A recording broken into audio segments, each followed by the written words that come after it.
Hey, I'm Brady Calhoun with News 13. I'm joined by Chief Meteorologist Ross Whitley. We're going to be talking about the severe weather that we saw on Saturday. Ross, just kind of walk us through what it looked like. Yeah, so Saturday we had an enhanced risk, and we knew that storms were going to be coming in relatively early. Unfortunately, we also had two lines of storms that came in. So not only were we talking about the first line of storms we had come in pretty early in the morning. It was about 4 a.m. when we got up to the station to start talking about it. And I think the first warning in Okaloosa County was just about 5:30. I think that's when the first warning went live in Okaloosa County for tornado warning. We were watching about 3 areas of rotation there, and then we had first warning in our area in Walton County about 6:18 on northern Walton County, and that storm ended up producing a confirmed EF1 tornado through that area. About Williams Road is, if I remember correctly, the area that got most damage from that EF1 being about 95 to 110 mile per hour winds with that. And that was on the ground impressively for about 14, 15 miles. So that was a relatively long stretch tornado, especially for this area. Then we got a little reprieve in the storms for about an hour, hour and a half. By 8 o'clock, it became pretty apparent that the secondary line of storms was going to move into and through the central part of the Panhandle, so southern Walton County into Bay County, Washington, and then into Holmes and Jackson as well. And at that point in time, we decided, okay, we need to get on the air. And right when we decided that, the National Weather Service also decided to tornado warn that line in many locations. So, how many tornadoes did we get total? So far, 4 have been confirmed. My suspicions will be that at least 2 more will happen. I'm fairly positive, looking at the damage, that in Gulf County and near Weewahitchka, there was a tornado. Pretty positive also of a tornado in Calhoun County.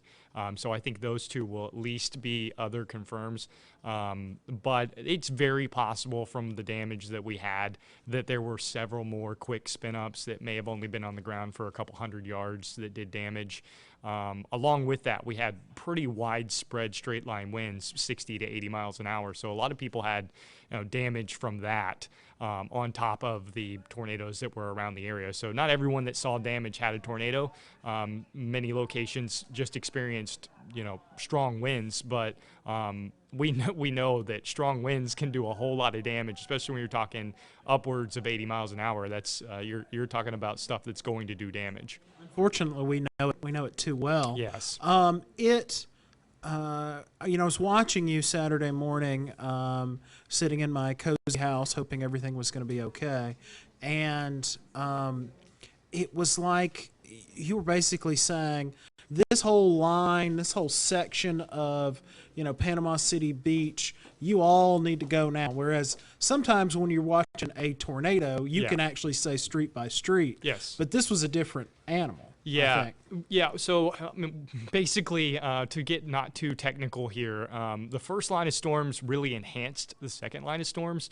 And unfortunately for the beach, there was a boundary that had set up right along the beach from the first line of storms. So when the second line came in and caught up to that first line, it locally enhanced what we refer to as helicity. So that's spin.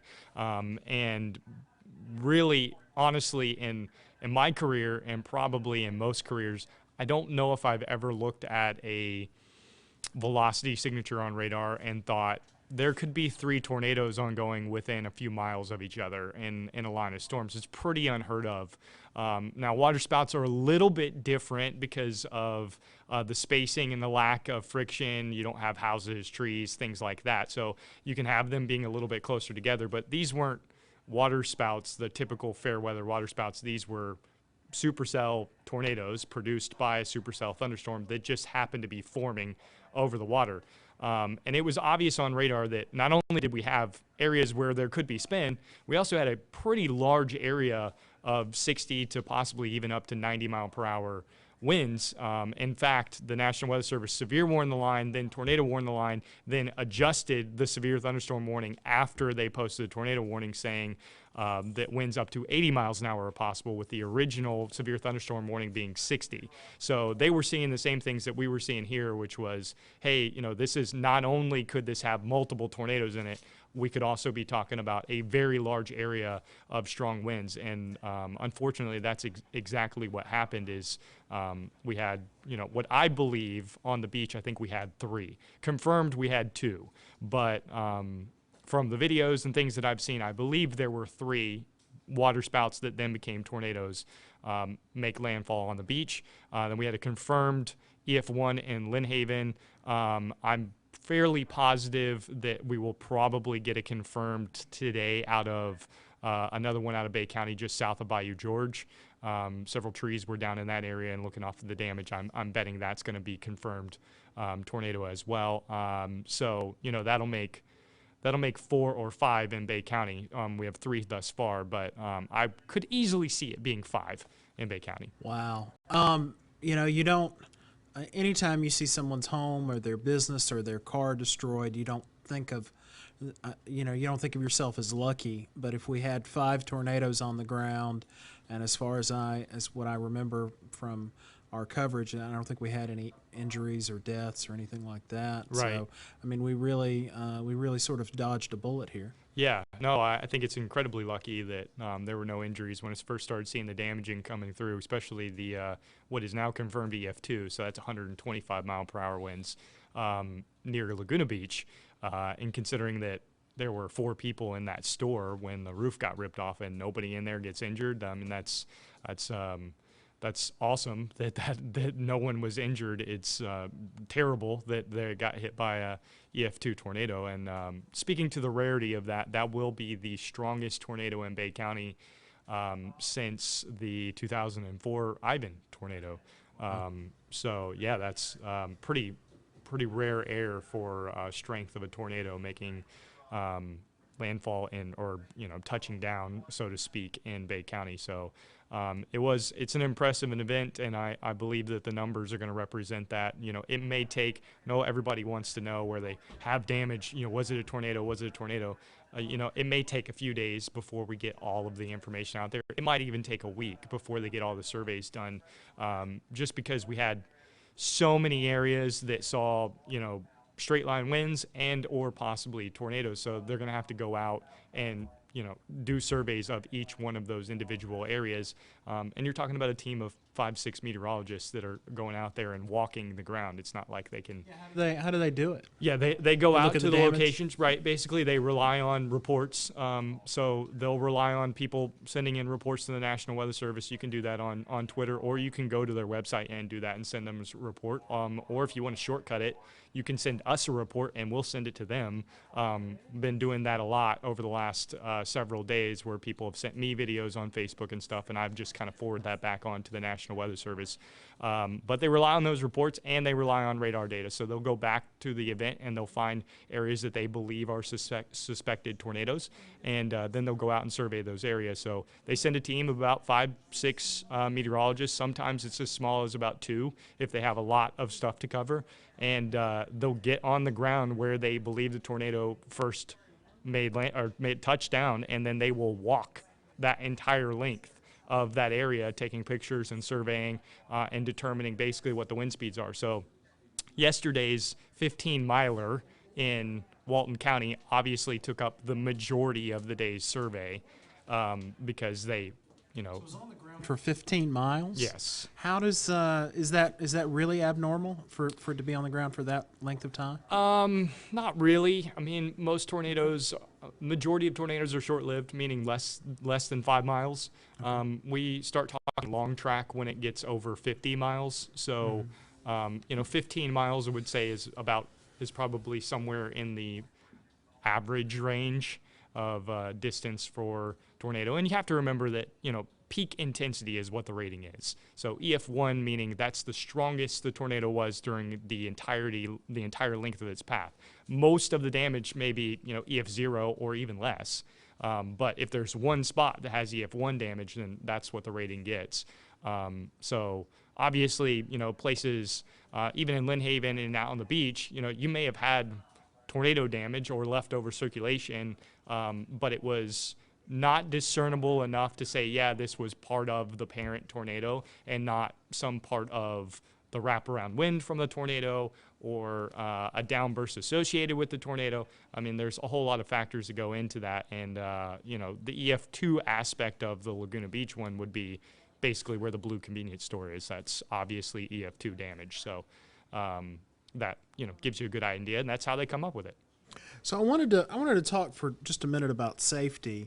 Obviously, after the storm, we go out and shoot some video, and we train our folks and try to be as safe as possible. But I did, you know, it's hard not to notice in the video. I mean, it's impressive, but it's people sort of on a balcony in a condo shooting a video as the tornado comes ashore. Is that a good idea, Ross? No, it's one of those love-hate things. You love the video and you love the footage and you love to confirm things. And we obviously love any material that you want to send us. But at the same time, you know, in these videos where people are standing on the balcony and stuff, no, it's not the smartest things to do. How fast can debris fly at you?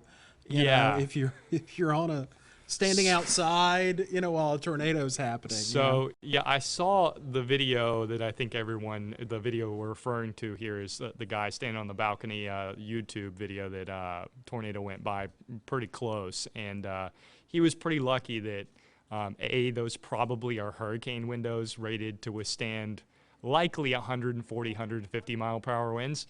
But most people's homes do not have windows rated for that, and so they will blow out pretty quickly.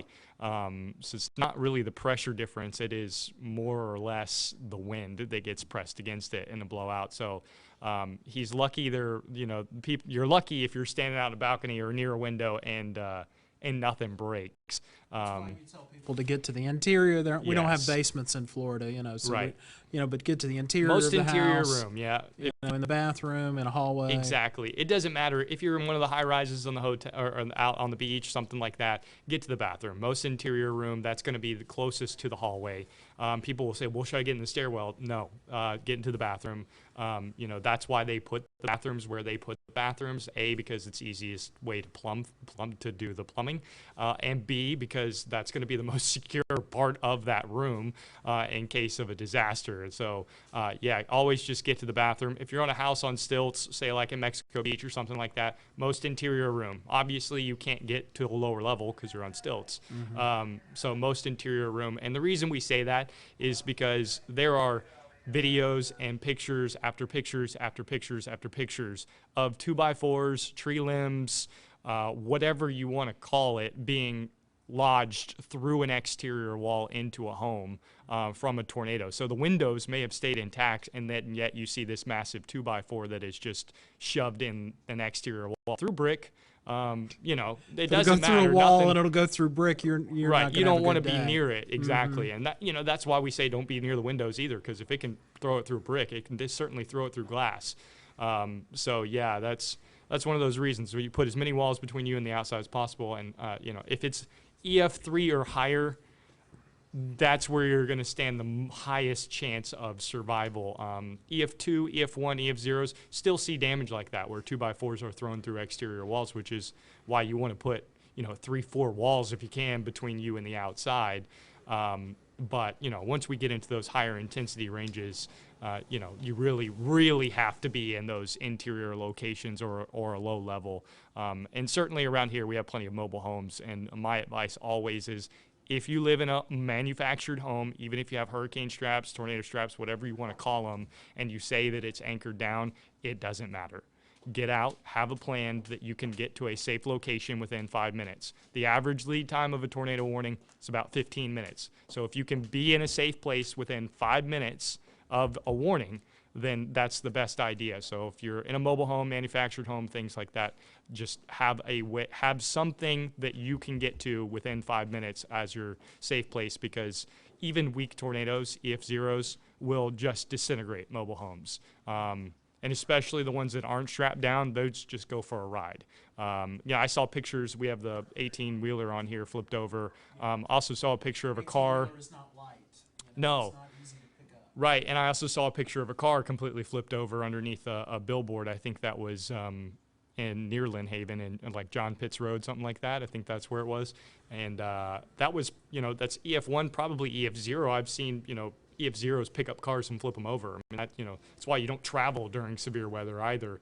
But if it can do that, cars and trucks and, 18-wheelers are not light, even though the profiles are relatively high. Your mobile home is very easily obtained, can be lifted off of the ground. So, yeah, that's why we suggest that. It's not a safe place to be if you're in a mobile home. And unfortunately, we still have a lot of people that are living in campers and things like that around here too. So my suggestion there, again, would be have somewhere you can get to within 5 minutes of a warning issued. And when severe weather's coming in, I mean, we knew severe weather was coming in for Saturday, on Friday, and Thursday, and we were highlighting the possibility of severe weather. So, if you don't feel safe in your location, camper, mobile home, things like that, have a backup plan. Go to a friend's house, go to the hotel, do something like that.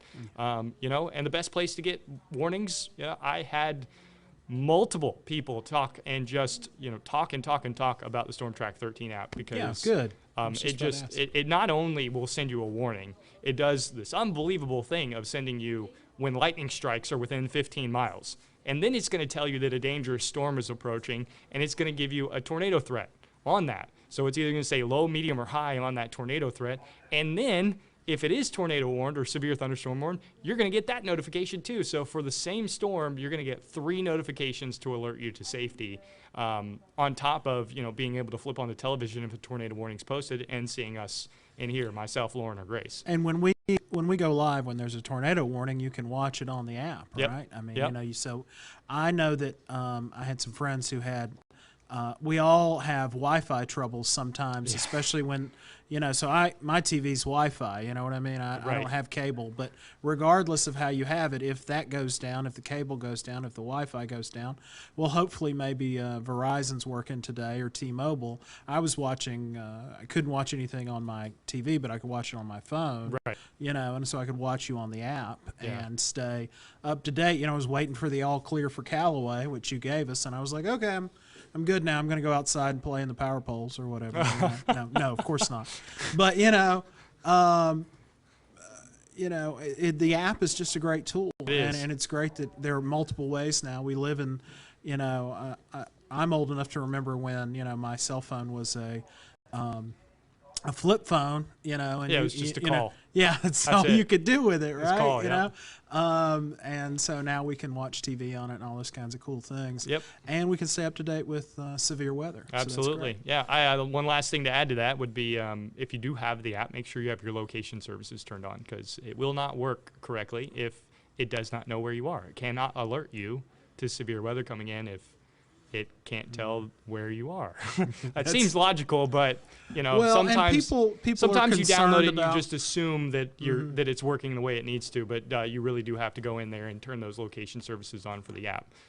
Yeah, that's the only way it's going to work. People are concerned about, and rightfully so, I think sometimes a lot of apps track you for no reason or want to know where you are for no reason. But that's a pretty valid reason, to let you know if there's severe weather, where you are right now. Right. So we have no access to any of that data. It's just simply to send severe alerts. That's all it is. I mean, obviously, that's why it's there. So. All right. Well, Ross, anything else you want to add before we wrap this up? Anything else you want to say? I think it's every time we do this, I think the last year when we did this, the tornado outbreak on March 23rd of last year, same thing that I said last time is just super thankful that people choose to watch us and use us for safety, and very, very happy that we didn't have any injuries, especially with the extent of damage that we did see in some locations. So that means that you guys not only listened, you acted. You got to your safe places, and you got there quick enough that even though there was damage outside, that you were okay. So that is, that's awesome. That's excellent. And I hope that continues. All right. Thank you guys for watching. We're going to wrap this up for now. And, what's the forecast, man? What's going to be like the rest of the week? Yeah, we're warm today. We're all the way up into the 80s, and some places tomorrow could even touch 90. But the good news is today was dry. Tomorrow is going to be dry. We do have some storm chances on Wednesday with a boundary that's going to come in, a little cold front week 1 that's going to stall out. that potentially could have a strong storm, but I'm not seeing any widespread severe weather with it. It might have something, a little funny business, maybe one storm that has a little bit of wind to it, or it has a lot of lightning and heavy rain. Pretty typical for this time of year going into the summer is that we get these types of systems to come in that bring pop-up showers and storms. But as of now, Wednesday doesn't look like Saturday did. So Well, good. Yeah, we've had enough of that. yeah, we need a break, and we'll take a break. Even though we're going to be active toward Wednesday and the end of the week, I think we're not going to be talking about severe weather. But things change, so always stay up to date. Ross, appreciate it. Thank you guys for watching. Have a good day.